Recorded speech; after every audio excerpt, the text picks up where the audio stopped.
The shy CEO has been single for 30 years, but fell in love with a flight attendant at first sight.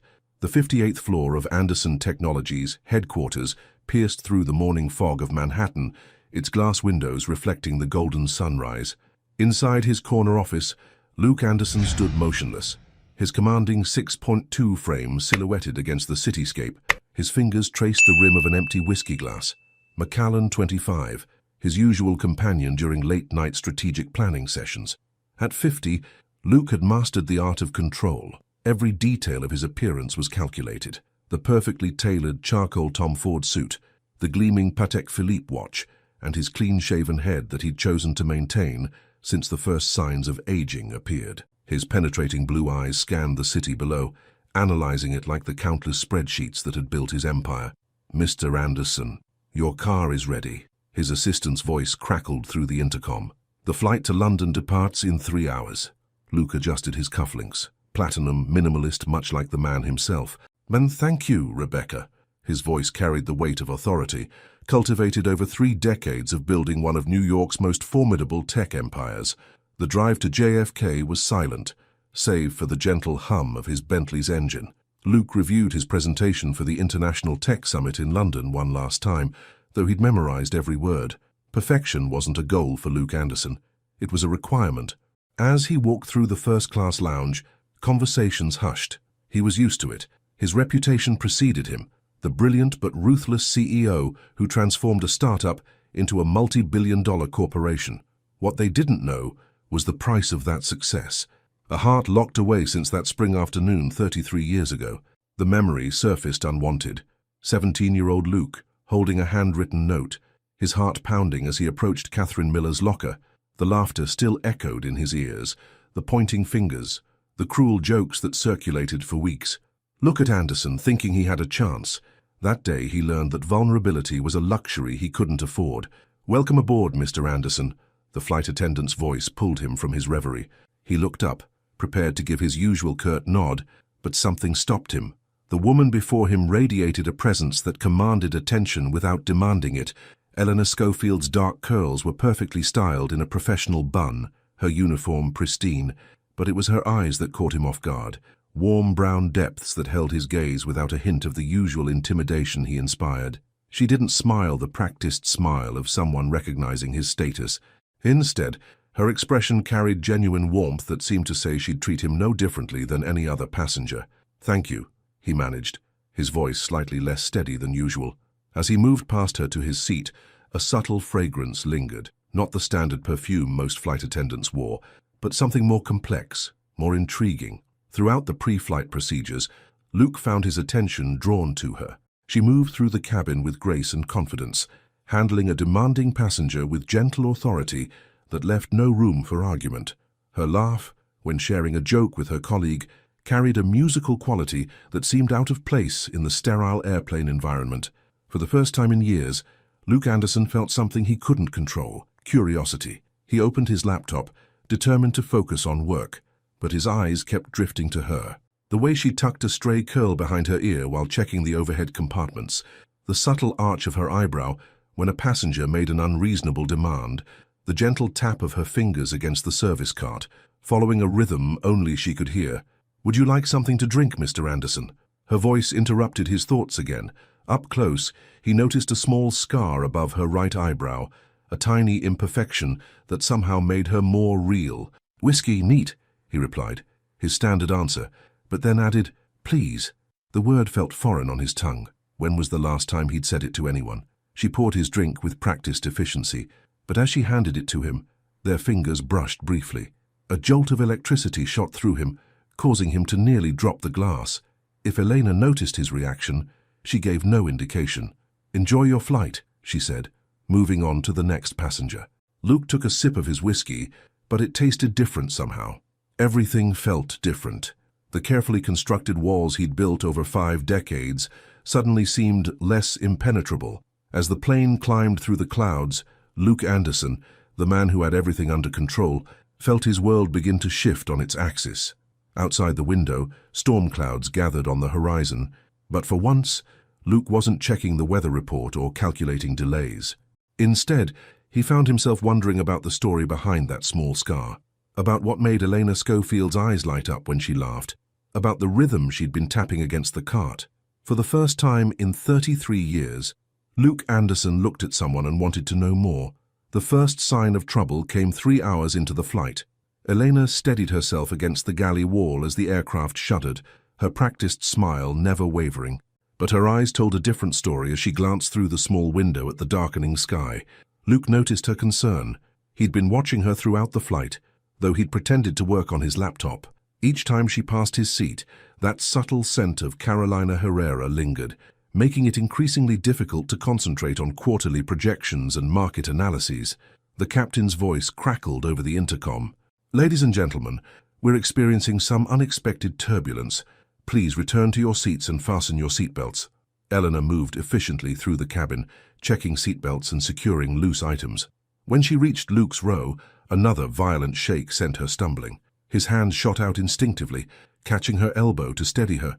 "Thank you," she murmured, their eyes meeting. For a moment, neither moved. Luke felt the warmth of her skin through the thin material of her uniform, and something inside him stirred, a feeling he'd buried so deep he'd almost forgotten it existed.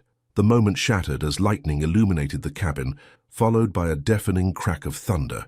Elena pulled away, professional mask back in place, though Luke noticed her fingers tightening on the headrest of his seat.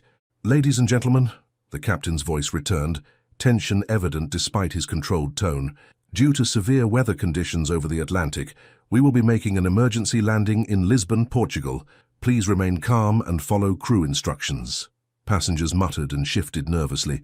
Luke observed Eleanor and her colleagues moving through the cabin with practiced efficiency, their calm demeanor helping to prevent panic. She spoke softly to an elderly woman who seemed particularly distressed, touching her shoulder gently. The woman's fears visibly eased under Elena's care. The descent was rough. Luke gripped his armrests, his knuckles white.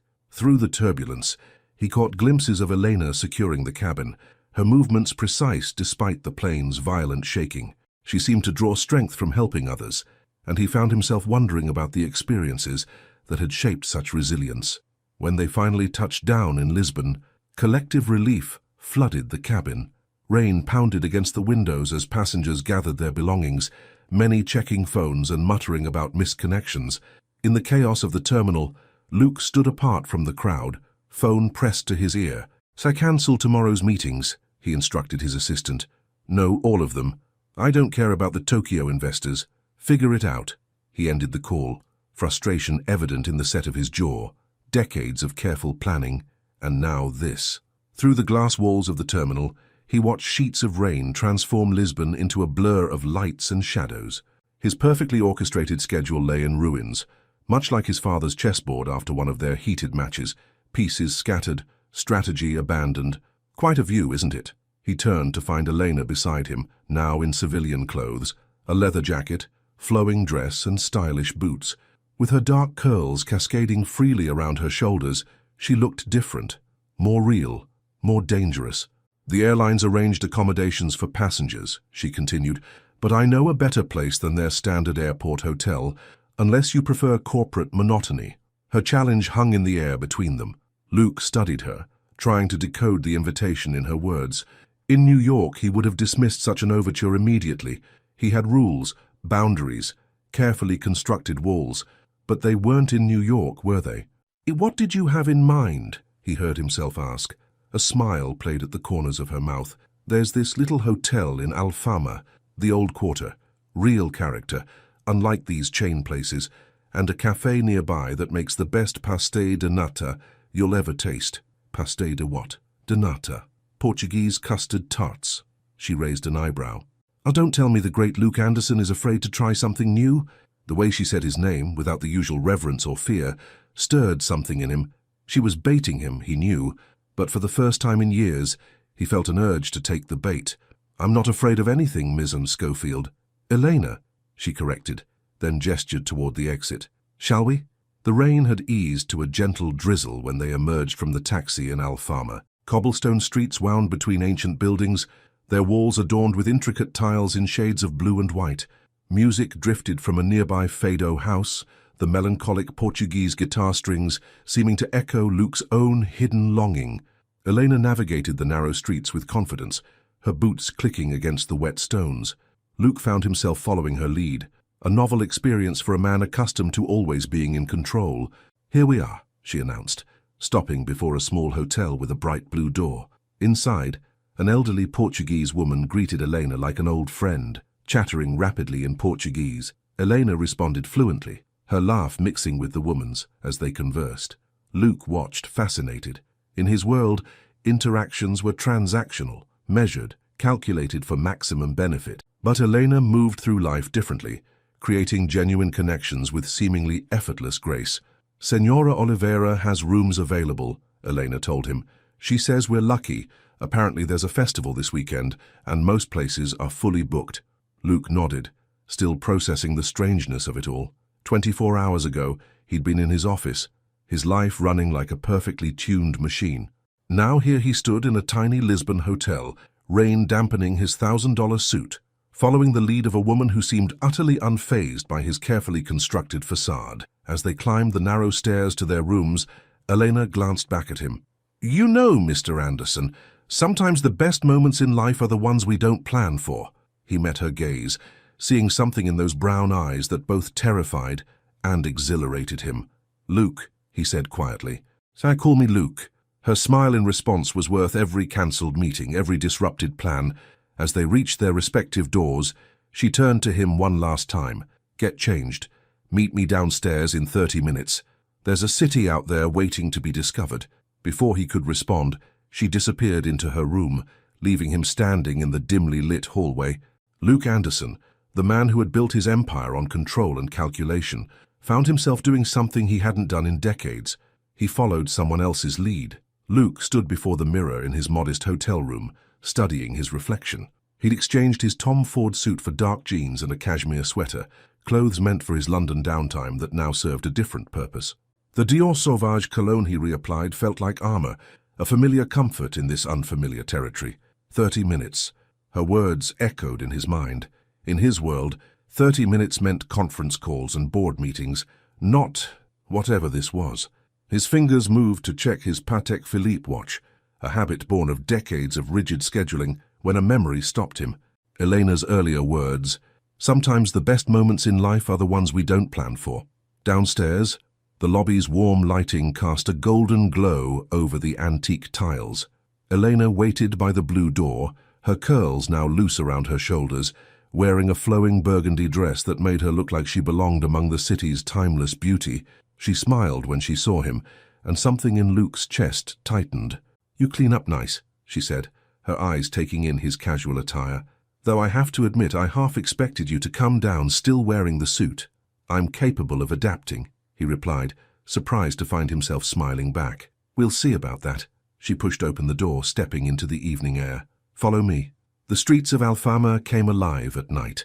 Music spilled from open windows, mixing with laughter and conversation in a dozen languages. The cobblestones, still wet from the rain, reflected the warm glow of street lamps like scattered stars. Eleanor moved through the narrow alleys with purpose, occasionally glancing back to ensure Luke kept pace. They passed tiny restaurants where elderly couples sat at candlelit tables, ancient churches with illuminated stained glass, and hidden squares where local musicians played for small crowds. "Here we are," she announced, stopping at a tiny cafe tucked into a stone archway. Inside, the aroma of coffee and freshly baked pastries filled the air. An old man behind the counter greeted them warmly in Portuguese. "Two pastéis de nata and—" Elena looked at Luke. "Coffee, please." They found a small table near the window. Luke watched as Elena broke into her pastry, closing her eyes in pleasure at the first bite. A small dot of custard clung to her lower lip, and he fought the urge to reach across and wipe it away. "Try it," she encouraged, nodding at his untouched pastry. "Life's too short for hesitation." Luke picked up his fork, aware of her watching him. The pastry was still warm, the custard perfectly balanced between sweet and rich. "It's remarkable," he admitted. "You sound surprised." She leaned forward, studying him. "What else surprises you, Luke Anderson?" The question hung between them, heavier than its words suggested. Luke took a sip of coffee, buying time. "Spontaneity," he finally said. "I don't do spontaneous." "Clearly." Her tone was teasing, but her eyes were gentle. "Why is that?" Luke's fingers tightened around his coffee cup. The question probed at walls he'd spent decades building. Yet something about this moment, the intimate cafe, the distant sound of fado music, the way Eleanor looked at him without judgment, made those walls feel less necessary. "Control is safe," he said quietly. "Predictable. When you control everything, nothing can hurt you." Eleanor's expression softened. "And who hurt you, Luke?" The memory rose unbidden. 17-year-old Luke, the note in his trembling hands, the laughter that followed. "It was a long time ago, but it still shapes you." Their eyes met across the table. In that moment, Luke saw something in Elena's gaze. Understanding, not pity. She knew about wounds that ran deep. "Your turn," he said. "What brought you to the skies?"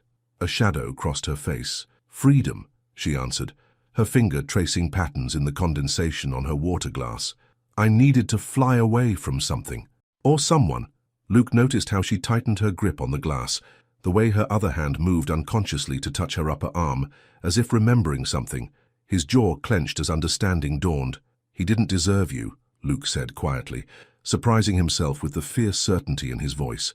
Eleanor looked up, startled by his perception. For a moment, her carefully maintained composure cracked, revealing a vulnerability that made his heart ache. "No," she agreed softly. "He didn't." Outside, a street musician began to play, the haunting notes of a Portuguese guitar filling the air. Eleanor stood suddenly, extending her hand. "Come on. Where are we going?" "To listen properly." Her hand remained outstretched, an invitation and a challenge. Luke hesitated for just a moment before taking it.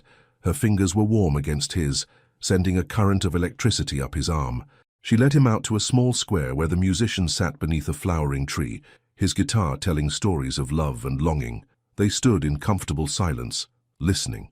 The night air carried the scent of jasmine, mixing with Elena's perfume. Luke became acutely aware of their still joined hands, of how right it felt. "This is fado," Elena explained softly. "Portuguese soul music. It's about fate, destiny, and the things we can't control. The Portuguese call it saudade, a deep emotional state of longing for something or someone that you love and lost." "Do you believe in fate?" Luke asked, turning to look at her. Elena met his gaze, her eyes reflecting the streetlights. "I believe in making choices, but sometimes," she squeezed his hand gently, "sometimes the universe has other plans." The musician's song reached its crescendo, the notes hanging in the air like unspoken words. Around them, Lisbon continued its nightly dance, couples walking arm in arm, friends laughing over wine, stories unfolding in every doorway and window. "I have a confession," Elena said, her voice barely above a whisper. "I've taken this same walk dozens of times during layovers, but it's never felt quite like this." Luke's heart thundered in his chest. In the soft lighting, with music surrounding them and her hand in his, all his carefully constructed reasons for avoiding connection seemed to fade away. "Eleanor," he began, but she placed a finger against his lips, silencing him. "Not yet," she said softly. "Tonight, let's just be. No past, no future, just this moment." A warm breeze rustled the trees above them, carrying the scent of the sea. Luke Anderson, the man who had built an empire on plans and predictions, found himself doing something entirely new. He lived in the present. The clock struck midnight as Luke and Elena climbed the steep streets of Alfama, their path lit by antique lampposts and a nearly full moon. The evening had taken them through winding alleys and hidden viewpoints, each stop revealing more layers of both the city and each other. "You never finished telling me," Elena said, pausing at a medieval wall overlooking the Tagus River, "about the day that changed everything." Luke's jaw tightened. Below them, the river's dark waters reflected the city lights like scattered diamonds. He loosened his grip on the stone wall, realizing his knuckles had turned white. "I was 17, he began, his voice low. "There was this girl, Catherine Miller, beautiful, popular, seemingly kind. I'd spent months working up the courage to tell her how I felt." He laughed bitterly. "I wrote her a letter, can you imagine? Poured my whole heart into it." Eleanor moved closer, her shoulder barely touching his. The simple contact gave him strength to continue. "I slipped it into her locker before assembly. By lunch, everyone knew. She'd read it aloud in the cafeteria, turned my feelings into a joke. The whole school was laughing." His fingers found his watch, adjusting it unconsciously. "That's when I learned that vulnerability is a luxury I couldn't afford."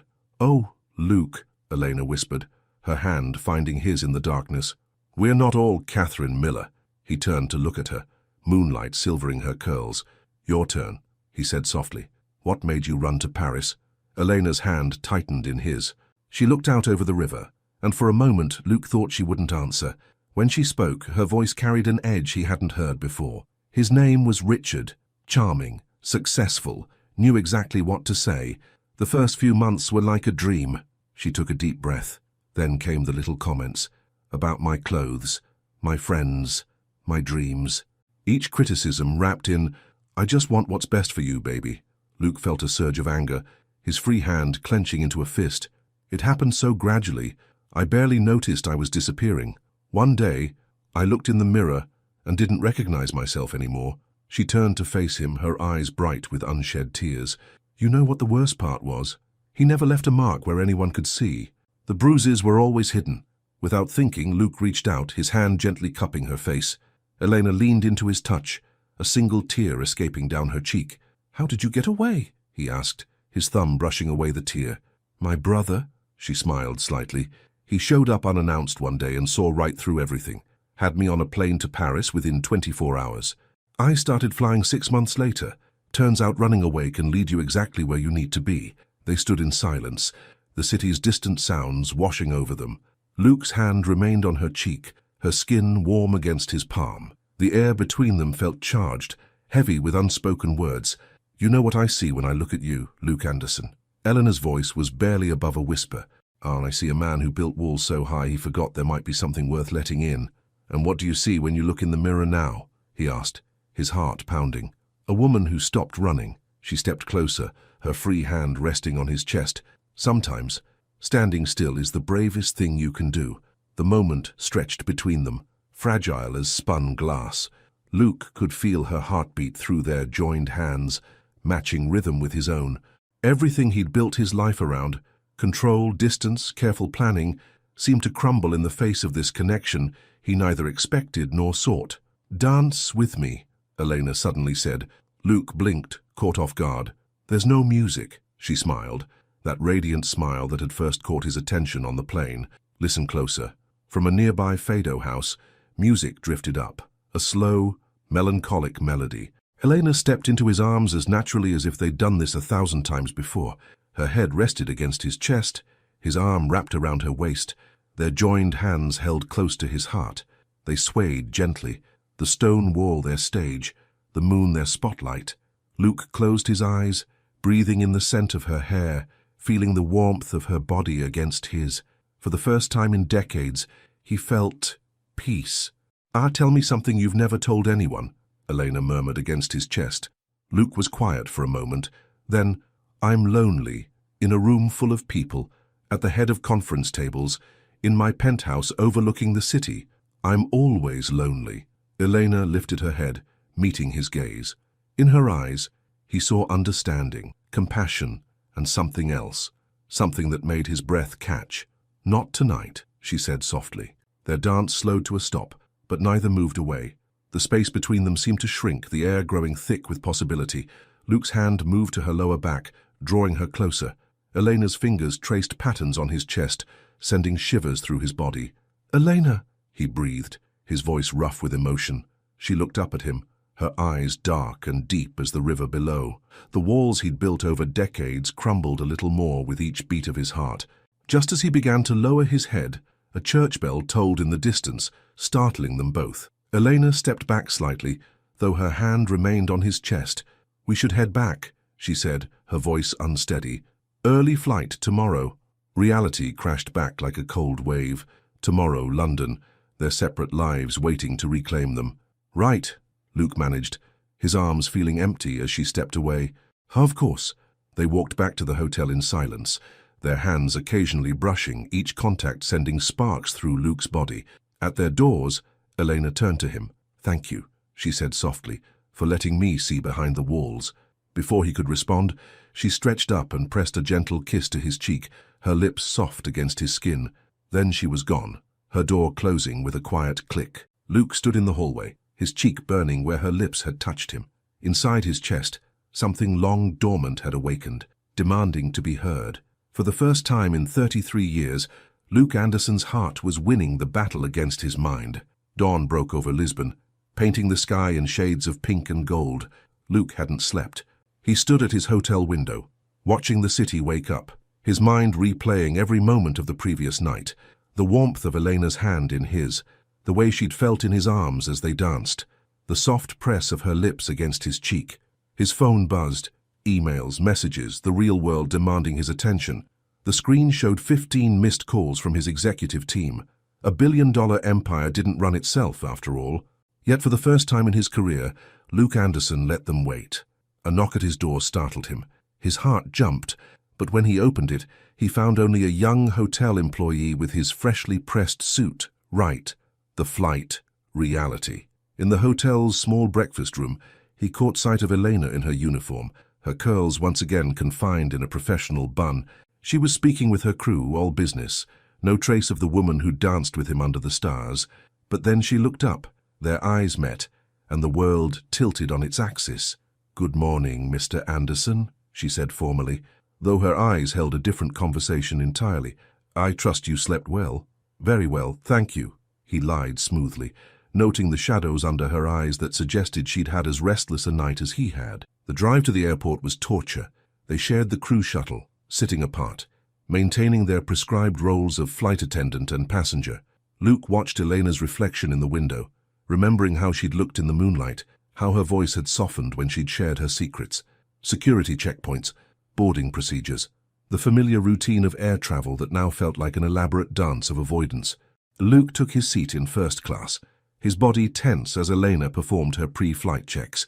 "Excuse me, Mr. Anderson," she said professionally, reaching over him to check his window. Her perfume enveloped him, and for a moment, he was back on that stone wall, holding her close. "Mrs. Schofield," he managed, his voice rougher than intended. The flight took off, leaving Lisbon behind.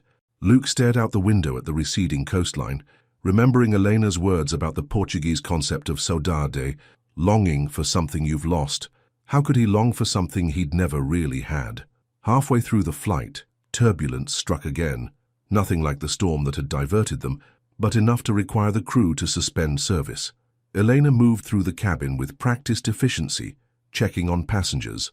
When she reached Luke's row, another shake of the plane sent her stumbling. His hand shot out automatically to steady her, just as it had the day before. Their fingers touched, and for a moment, the professional masks slipped.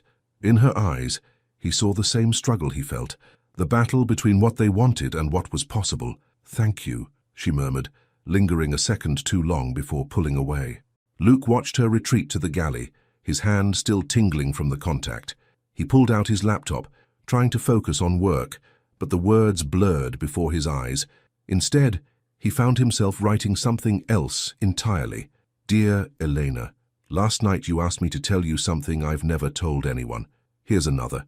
For 33 years, I've measured every decision against the risk of being hurt again. Until last night, it seemed like a reasonable way to live. But then you looked at me with those eyes that see right through every wall I've built, and suddenly all my careful calculations seem meaningless. You make me want impossible things. You make me want to be reckless. I keep thinking about what you said, about standing still being the bravest thing sometimes. Maybe you're right. Maybe I've been running just as much as you were, just in a different way. I don't know how to do this. I don't know how to want something I can't control, can't predict, can't protect myself from. My entire empire is built on knowing exactly what comes next. But with you..." The seatbelt sign dinged, interrupting his thoughts. Luke stared at the words on his screen, his heart pounding. With a single keystroke, he deleted them all. Some things were better left unsaid.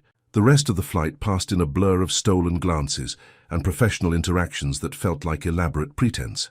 As they began their descent into London, Luke realized he'd never felt so lost in his own skin. Eleanor appeared one last time to check his seatbelt. "We'll be landing shortly, Mr. Anderson," she said. "All business."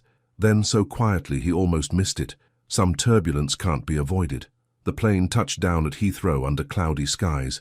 Luke remained in his seat as other passengers gathered their belongings, watching Elena perform her final duties. She moved with grace, smiling at passengers, the consummate professional. Only he knew about the woman who danced to fado music and shared her secrets under the stars. As he finally stood to leave, she was there, helping him with his carry-on from the overhead compartment. Their hands brushed one last time. "Have a pleasant stay in London, Mr. Anderson," she said, her professional mask firmly in place, but her eyes told a different story. "Thank you, Ms. Schofield," he replied, matching her tone. Then, lower, "Elena." She shook her head almost imperceptibly. "Not here," she whispered. "Some moments belong only to Lisbon." Luke moved toward the exit, each step feeling heavier than the last. At the door, he paused, looking back. Eleanor stood in the aisle, her posture perfect, her smile professional. Only he could see the slight tremor in her hands as she clasped them in front of her. Walking through the jet bridge, Luke pulled out his phone. Hundreds of notifications demanded his attention. Meetings, decisions, deals to be made. His carefully constructed world waited to reclaim him. But for the first time in his life, Luke Anderson wasn't sure if that world was enough anymore. The London Tech Summit's main hall buzzed with activity, but Luke Anderson barely registered the crowd. He stood at the podium, delivering his keynote speech on technological innovation with his usual commanding presence. To the audience, he appeared every bit the powerful CEO they expected, focused, authoritative, completely in control. Inside, his mind kept drifting to a cobblestone street in Lisbon. "The future of technology lies in predictability," he said, the words feeling hollow on his tongue, "in controlling variables to ensure optimal outcomes." From the front row, his VP of Operations nodded approvingly, but Luke's thoughts wandered to Elena's words. "Sometimes the best moments in life are the ones we don't plan for." The speech ended to enthusiastic applause. Luke moved through the subsequent networking reception on autopilot, shaking hands, making small talk, his responses practiced and perfect. But every time he caught a whiff of perfume or heard a musical laugh, his heart would skip, hoping. Brilliant speech. Anderson, Richard Maxwell, CEO of a rival tech firm, clapped him on the shoulder. "Though I expected nothing less from the man who never makes a wrong move." Luke's hand tightened around his whiskey glass. The man who never makes a wrong move, was that really who he was, or who he'd forced himself to become? Back in his hotel suite that evening, Luke loosened his tie and poured himself another drink. The view of London's skyline reminded him of his New York office, another place where he'd spent countless nights alone, convincing himself that solitude was a choice rather than a prison. His phone buzzed. Another acquisition offer, another board meeting, another decision requiring his immediate attention. He should care. This was what he'd built his life around after all. Instead, he found himself opening his laptop and typing flight attendant profiles, British Airways, Paris routes. Elena's face appeared on his screen, her professional headshot showing none of the warmth he'd seen in Lisbon, none of the vulnerability she'd shared. His cursor hovered over her name, Eleanor Schofield, senior flight attendant, Paris-based crew. A memory flashed, her voice soft in the Lisbon night. I needed to fly away from something. Now here he was, a man who'd built an empire on staying still, wanting desperately to fly after her. His phone rang. Rebecca, his assistant. "Mr. Anderson, the Tokyo investors are pushing for an answer on the merger. They need a decision by morning." "Push it back," he heard himself say. "I'm sorry. Push it back, all of it. Clear my schedule for the next 3 days." Silence on the line. In 15 years, he'd never asked her to clear his schedule. "Sir, are you feeling all right?" Luke stared at Elena's profile on his screen. "I don't know," he answered honestly. "Handle things there. I need to take care of something." After ending the call, he opened another tab, Flights to Paris. The next morning found him in his hotel's business center, printing what his investigators had found about the charity event in Paris, a fundraiser for a language school for immigrant children, Elena's passion project. "Mr. Anderson?" A young intern approached nervously, tablet in hand. "The board is requesting an emergency video call regarding your unexpected absence." Luke studied the event details in his hand. The fundraiser was tomorrow night. If he left now, "Tell them something's come up," he said, already heading for the door. Something more important than quarterly projections. The taxi ride to Heathrow was a blur of second-guessing and rationalization. What was he doing? This wasn't him. He didn't chase. He didn't act on impulse. He didn't... But then he remembered Elena's words. "I see a man who built walls so high he forgot there might be something worth letting in." At the British Airways counter, the attendant looked up from his computer with an apologetic expression. "I'm sorry, Mr. Anderson, but the direct flight to Paris is fully booked." Luke pulled out his phone, ready to call his private jet service, when something stopped him. Eleanor's voice again. "Sometimes standing still is the bravest thing you can do. When's the next available flight?" he asked instead. "Tomorrow morning, sir. Tomorrow morning." He'd missed the start of the fundraiser, but maybe. "Book it," he said. That night, in his London hotel room, Luke did something he hadn't done in decades. He wrote a letter. "Dear Elena, you asked me in Lisbon what surprises me. Here's your answer. You surprise me. The way you see through my carefully constructed facade, the way you make me question everything I thought I knew about myself, the way you've made it impossible for me to return to my life as if Lisbon never happened. For 33 years, I've lived by one rule: never be vulnerable. Never give anyone the power to hurt you. It was safe. It was predictable. It was lonely. But then you looked at me with those eyes that seem to see every truth I've tried to hide, and suddenly all my rules feel like chains rather than armor. I don't know if you'll want to see me. I don't know if what happened in Lisbon was just a moment out of time, never meant to be more. But for the first time in my life, I'm willing to risk being wrong. You said some moments belong only to Lisbon. But what if they could belong to Paris too? I'm coming to your fundraiser. Not because I'm a potential donor, though I am. Not because it's a strategic move, though my board would love to spin it that way. I'm coming because for the first time in 3 decades, I want something more than I fear being hurt by wanting it. You make me want to be brave. Luke." He stared at the letter for a long time before folding it carefully and placing it in an envelope. Tomorrow, he'd either find the courage to give it to her, or he'd add it to the collection of things left unsaid. Outside his window, London's lights twinkled like the stars over Lisbon. Somewhere across the channel, Elena was probably preparing for her event, unaware that the man who never made impulsive decisions was about to make the most impulsive one of his life. Luke Anderson, the man who'd built an empire on control and certainty, was about to risk everything for a chance at something he couldn't control at all: love. Paris greeted Luke with rain, not the gentle drizzle of their Lisbon night, but a proper downpour that turned the city of light into a blur of reflections and shadows. His taxi wound through the narrow streets of the 11th arrondissement, where the fundraiser was being held in a renovated 19th-century building. He was late, his flight had been delayed, and Paris traffic had done the rest. The letter in his breast pocket felt heavy, like it carried the weight of all his unspoken words. The venue's facade was lit with warm light that spilled onto the wet sidewalk. Inside, Luke could hear the murmur of conversation and soft jazz. He adjusted his tie, midnight blue, not his usual black, and checked his watch. 9:45 p.m. The event had started 2 hours ago. The doorman recognized his name immediately. Of course, and he was Luke Anderson. His last-minute donation had probably raised eyebrows. The man ushered him into a grand hall where crystal chandeliers cast a golden glow over the gathered crowd. Luke scanned the room, his heart pounding, and then he saw her. Elena stood across the hall, surrounded by a group of children and their parents. She wore a deep burgundy gown that floated around her like wine in crystal, her curls cascading freely down her back. She was laughing at something one of the children said, her whole face lit with joy. She looked up, as if sensing his presence, and their eyes met across the crowded room. The smile froze on her face, replaced by an expression Luke couldn't read. "Mr. Anderson." A woman in her 50s approached him, hand extended. "So I'm Madeleine Laurent, the school's director. We were thrilled to receive your generous donation."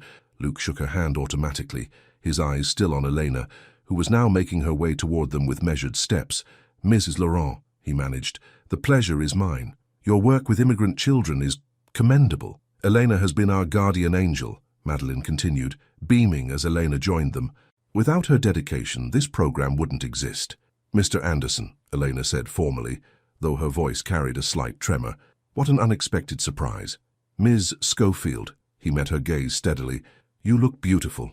A faint blush colored her cheeks, but her professional mask remained firmly in place. "Thank you for supporting our cause. Would you like a tour of the facility?" Before he could answer, a tall man with silver-streaked hair appeared at Elena's side, placing a proprietary hand on her lower back. "Darling, the Dubois family wants to discuss their contribution." Luke felt his chest tighten as Elena's expression softened, looking at the man. "Of course, Xavier." She turned back to Luke. "Mr. Anderson, this is Xavier Beaumont, our primary benefactor and—" She hesitated for a fraction of a second. "My fiancé." The world stopped spinning for a moment. Luke felt the letter in his pocket burning against his chest. "Congratulations," he heard himself say, his voice sounding distant to his own ears. "You must be very proud to have such a passionate advocate for your cause." Xavier smiled, pulling Elena closer. "Indeed, Elena's dedication is inspiring. We're planning to expand the program across Europe after the wedding." Wedding. The word echoed in Luke's mind like a death knell. "When's the happy day?" he asked, though every word felt like swallowing glass. "Next month," Xavier answered. "A small ceremony in Provence. Elena prefers things intimate." Luke remembered her words in Lisbon. "Sometimes standing still is the bravest thing you can do." Now he understood. She had already chosen where to stand. "If you'll excuse me," Elena said suddenly, "I should check on the catering." She slipped away before anyone could respond, disappearing through a side door. Luke watched her go, feeling something inside him crack. "More champagne, sir." A waiter appeared at his elbow. "Whiskey," Luke said. "Neat." The next hour passed in a blur of polite conversation and forced smiles. Luke played his part perfectly, the wealthy donor, the interested philanthropist, but his eyes kept tracking Elena as she moved through the room, never quite meeting his gaze. He was about to leave when he saw her slip out onto a balcony. Without letting himself think, he followed. The rain had stopped, leaving the air heavy with moisture. Elena stood at the railing, her back to him, Paris sprawling before her in a tapestry of lights. "Congratulations," he said softly. "Xavier seems like a good man." "He is." Her voice was barely above a whisper. "He's stable, reliable, safe. Everything I'm not." She turned then, and the pain in her eyes made his heart clench. "Why are you here, Luke?" He pulled the letter from his pocket, holding it out. "Because I needed you to know." Elena stared at the envelope but didn't take it. "Don't," she whispered. "Please." "You're settling," he said, taking a step closer. The Elena I met in Lisbon wouldn't settle for safe. The Elena you met in Lisbon was caught in a moment out of time." Her voice shook. "This is real life. Xavier loves me. He wants to build something with me. And I don't." "Do you?" she challenged, turning to face him fully. "You live in New York. Your whole life is there.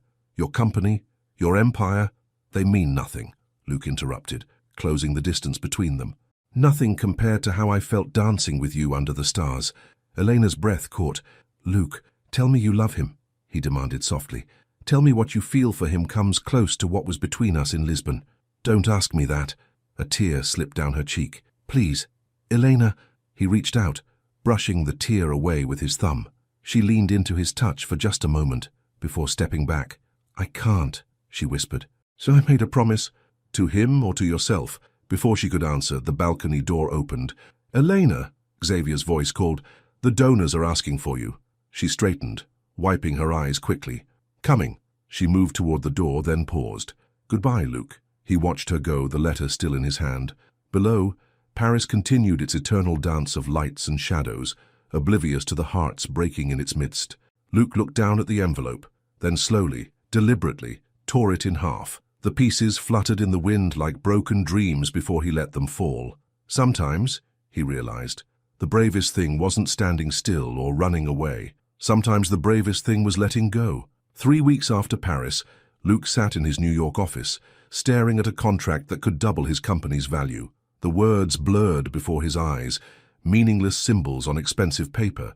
Instead of profit margins, he saw Elena's tears on that rain-swept balcony. Instead of merger terms, he heard her whispered, "Goodbye." His intercom buzzed. "Mr. Anderson, the board is waiting in the conference room." Luke straightened his tie. Black again, his armor restored. "Tell them I'll be there in 5 minutes." The past 3 weeks had been an exercise in pretense. By day, he was the Luke Anderson everyone expected, ruthless in negotiations, precise in decisions, untouchable. But at night, in the silence of his penthouse, he found himself looking up flights to Paris, his finger hovering over the book button before closing the tab. The board meeting droned on, voices discussing market strategies and expansion plans. Luke's attention drifted to the rain falling outside, remembering another rainy night in Lisbon that felt like a lifetime ago. "Mr. Anderson, your thoughts on the Asian market expansion?" Luke turned to his CFO, about to deliver his practiced response, when his phone vibrated. A text from an unknown international number. "I can't stop thinking about Lisbon."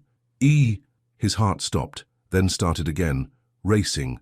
Meeting adjourned, he heard himself say, standing abruptly. We'll continue this tomorrow. Ignoring the confused looks, Luke strode to his office, hands shaking as he typed, "Neither can I." 3 dots appeared, disappeared, appeared again. Finally, "I'm at JFK, flight cancelled due to mechanical issues, crew grounded for 24 hours. Luke's world narrowed to those words on his screen. She was here, in his city. "Where are you staying?" "The Millennium near Times Square." "Luke, I shouldn't have texted. I'm sorry." He was already grabbing his coat. "Don't be sorry. Are you hungry?" A pause. Then, "Starving. Stay there." The drive to Times Square was torture. Questions raced through his mind. Why was she reaching out now? What about Xavier? The wedding? His driver navigated through rush-hour traffic while Luke struggled to steady his breathing. The hotel lobby was crowded with tourists. Elena stood by the window, wearing jeans and a soft sweater, her curls loose around her shoulders. She looked smaller somehow, more vulnerable than he'd ever seen her. "Hi," she said softly when he approached. "Hi." They stood in awkward silence, the easy connection of Lisbon seeming far away. "There's a place nearby," Luke finally said. "Private. Good food." Eleanor nodded, following him out into the New York evening. The restaurant was a small Italian place, family-owned, where Luke knew they wouldn't be disturbed. The owner led them to a secluded corner booth, candlelight casting soft shadows. "You look tired," Elena said after they ordered, studying his face. "So do you." She traced the rim of her water glass, a gesture he remembered from Lisbon. "I broke off the engagement." The words hung in the air between them. Luke's heart thundered in his chest. "So when?" 2 weeks ago." She looked up, meeting his eyes. "After you left, everything felt wrong. The plans, the wedding, all of it. Xavier, he's a good man, but he's not you." Luke reached across the table, taking her hand. Her fingers were cold, trembling slightly. "I've been fighting this," she continued, her voice barely above a whisper. "Fighting what I feel. It would be so much easier if what? If I hadn't met you, if you hadn't shown up in Paris, if you weren't—" She gestured helplessly. "You—" Their food arrived, but neither moved to eat. The candle between them flickered, casting dancing shadows on Elena's face. "I'm scared, Luke," she admitted. "What we felt in Lisbon, it was like something from a dream, but this is real life. You have your empire in New York. I have my life in Paris. The school project—" "We could figure it out," Luke said, squeezing her hand together. Elena withdrew her hand gently. "Could we? You're Luke Anderson. You don't do spontaneous, remember? You don't do uncertainty. And that's all this is, one big uncertainty." "I'm different now," he insisted. "You changed me." "Have I?" She looked at him sadly. "Or are we both just caught up in the romance of it all? The stolen moments, the distant cities, the rain-soaked nights." Luke felt something cold settle in his stomach. "You don't believe what we have is real." "I believe it's the most real thing I've ever felt," she whispered. "That's what terrifies me." A waiter appeared to refill their water glasses. The interruption felt jarring, the real world intruding on their bubble. "I have a flight tomorrow," Eleanor said when they were alone again. "I'll back to Paris." "Stay." The word hung between them, heavy with meaning. "I can't." Her voice broke slightly. "Not yet. I need time, space, to figure out who I am without Xavier, without the safety net I've built." "And us." Elena stood, coming around to his side of the booth. She cupped his face in her hands, and for a moment Luke thought she might kiss him. Instead, she pressed her forehead to his. "The night we met," she whispered, "you told me control was safe. But love isn't safe, Luke. It's the biggest risk of all." She pulled back, tears shining in her eyes. "I need to learn to be brave on my own before I can be brave with someone else, even if that someone is you." Luke stood, pulling her into his arms. She fit there perfectly, her head tucked under his chin, her tears dampening his shirt. "How long?" he asked into her hair. "I don't know." She looked up at him, her hand resting over his heart. "But if what we feel is real, it'll still be there when I'm ready." They walked back to her hotel in silence, their hands brushing but never quite holding. At the entrance, Eleanor turned to him one last time. "In Lisbon, you asked me if I believe in fate," she said softly. "I do now. But I also believe that sometimes fate needs us to grow into the people we're meant to be before it can bring us together." She stretched up on her tiptoes, pressing a soft kiss to the corner of his mouth. Then she was gone, disappearing through the revolving doors, leaving Luke standing in the New York night with the ghost of her kiss on his lips and a promise of not yet echoing in his heart. 6 months could change everything. Luke stood at his office window, watching the first snow of December dust Manhattan in white. His reflection showed a man transformed, still impeccably dressed, still commanding, but different, softer around the edges, more human. On his desk, alongside quarterly reports and contracts, sat a framed photo of a newly opened language school in Brooklyn. The sign read, Wings Academy, free language education for immigrant children. His first step away from pure profit and towards something more meaningful. His phone buzzed. A notification from Instagram. Elena's latest post. She stood before a group of children in Paris, teaching them English through song. Her smile was radiant, confident, free. He didn't follow her account directly. They'd agreed to give each other real space, but he'd created an anonymous profile just to see her posts, to know she was okay. The comments under her photo were filled with praise for her innovative teaching methods and the success of her school. She'd finally done it, turned her dream into reality, without Xavier's help, without anyone's safety net. Just Elena, her determination and the trust fund she'd finally accessed after years of refusing to touch it. Mr. Anderson, Rebecca's voice came through the intercom. The children from Wings Academy are here for their holiday celebration. Luke straightened his tie. Deep blue today, not black. Send them in. The office doors opened to controlled chaos as 20 children poured in, their excited chatter filling the usually quiet space. They were followed by their teachers and some parents, all looking slightly nervous about being in the famous Luke Anderson's presence. But Luke was already kneeling down to high five a small girl who'd mastered her first English sentence last week. "Hello, Maria, how are you today?" "I'm very good, Mr. Luke," she beamed, her accent thick but her pride evident. Across the ocean, Elena was probably just finishing her last class of the day. The time difference between them had become a familiar ache, like a phantom limb he'd learned to live with. They hadn't spoken since that night in New York, honoring their agreement to give each other space to grow, but they'd found other ways to stay connected.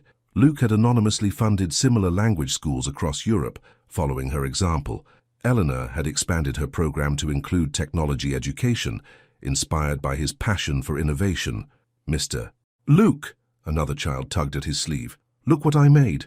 Luke examined the carefully drawn picture, a stick figure in a suit, standing among smaller stick figures. "Is this me?"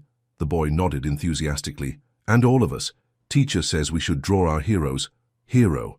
The word struck Luke like a physical blow. When had he become someone children looked up to?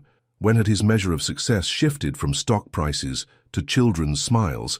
Later that evening, after the celebration had ended and the office had quieted, Luke sat at his desk looking at the drawing. His phone buzzed with another Instagram notification. Elena had posted again. "6 months ago, I was afraid to stand on my own, afraid to trust my own strength.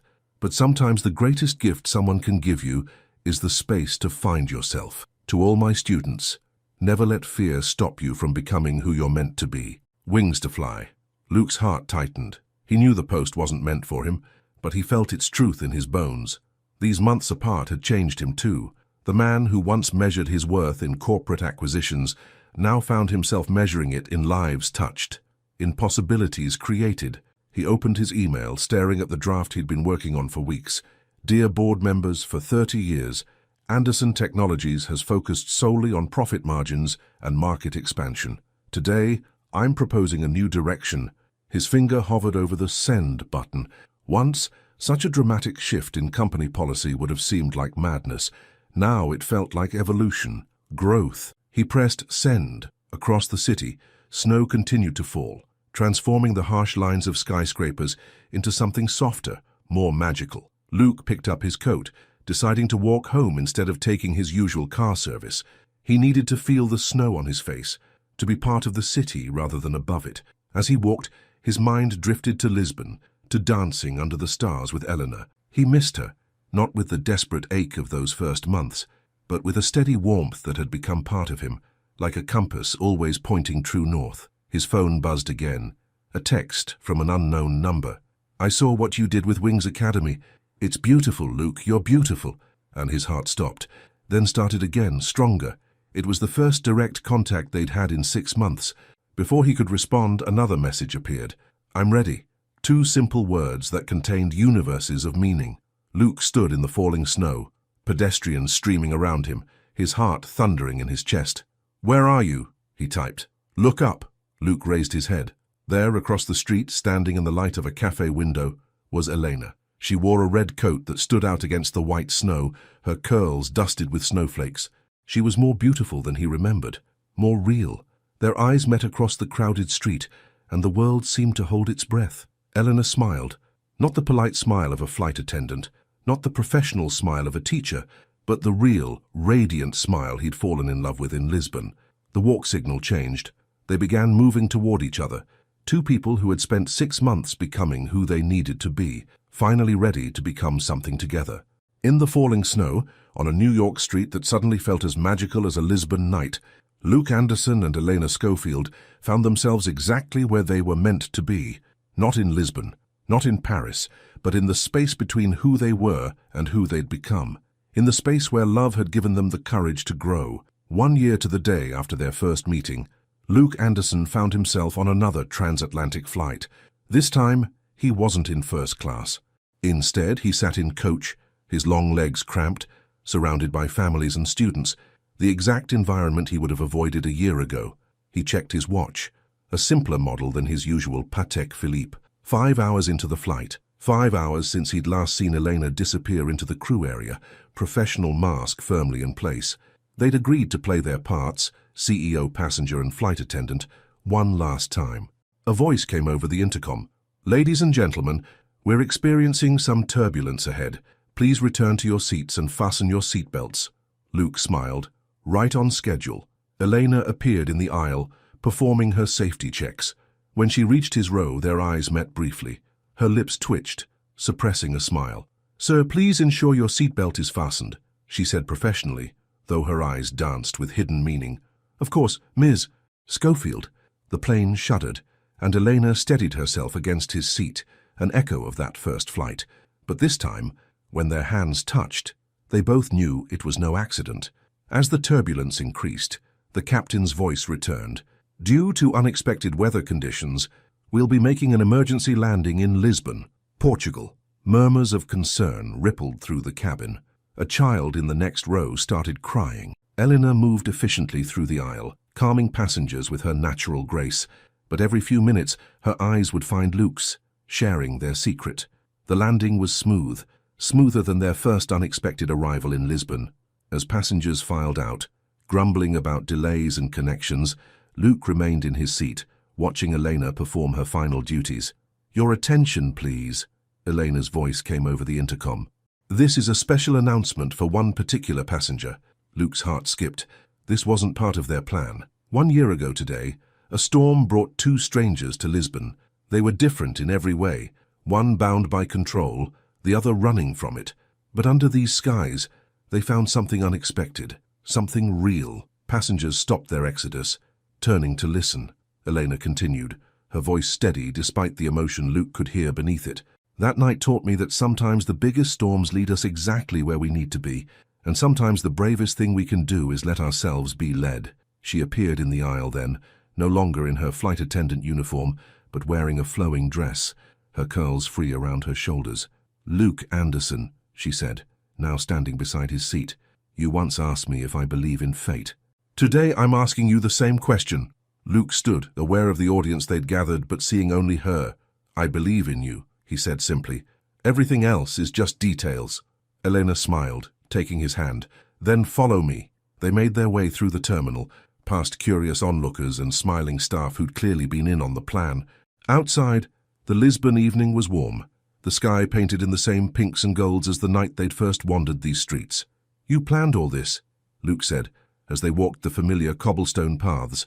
"The turbulence, the emergency landing." "I had help," Elena admitted.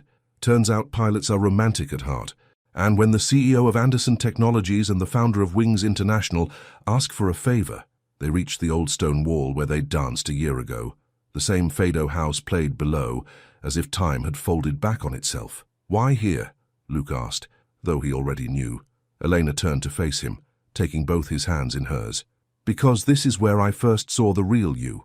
Not the CEO, not the empire builder, but the man who was brave enough to let his walls down for a dance. She reached into her pocket and pulled out a worn envelope, the torn pieces of his unsent letter from Paris, carefully taped back together. "I found these the night you left," she said softly. "It took me 6 months to become the woman who deserved those words." Luke stared at the letter, then at her. "You've read it 100 times. And now I want you to read it to me." His hands trembled slightly as he took the letter. The words he'd written in London felt like a lifetime ago, yet they'd never been more true. "Dear Elena," he began, his voice rough with emotion. "You asked me in Lisbon what surprises me. Here's your answer. As he read, Elena stepped closer, her hands resting on his chest. When he finished, there were tears in her eyes. "I have a confession," she whispered.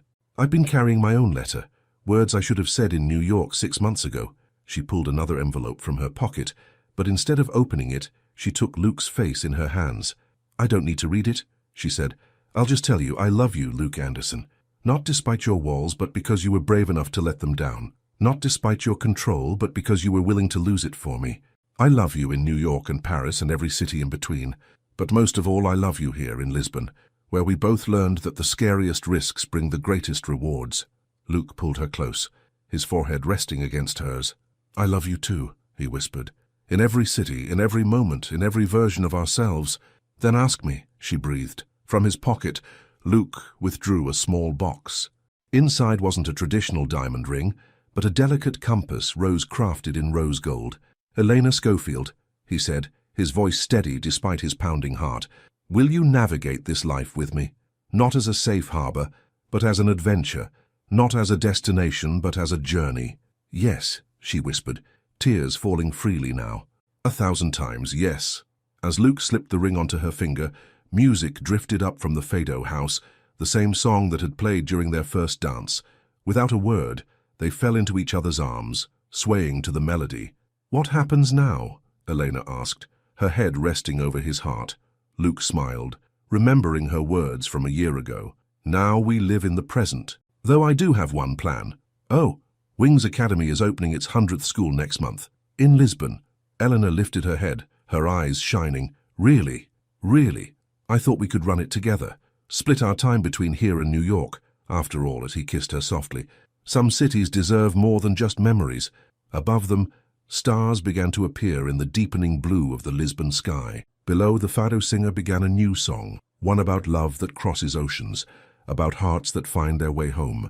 Luke and Elena danced on their stone wall, no longer the controlled CEO and the running flight attendant, but simply two people who had learned that love isn't about finding perfection. It's about finding someone worth being brave for. And under the Lisbon stars, they had found exactly that. The end. If you had to choose between the security of a planned life and the risk of true love, as Luke and Elena faced, what would your choice be? Would you be able to abandon everything you've built for a connection that defies all logic and reason? Think, how many times in life do we let unique opportunities pass us by for fear of taking a risk, of stepping out of our comfort zone? As Luke and Elena's story shows us, sometimes life's greatest treasures are hidden in the most unexpected moments, in the storms that divert us from the planned path. Your participation in the channel is very important. Please leave your opinion in the comments. Thank you so much for watching until the end. If you enjoyed this story, don't forget to subscribe to the channel, leave a like, and comment your thoughts. Your participation is very important to us. See you next time.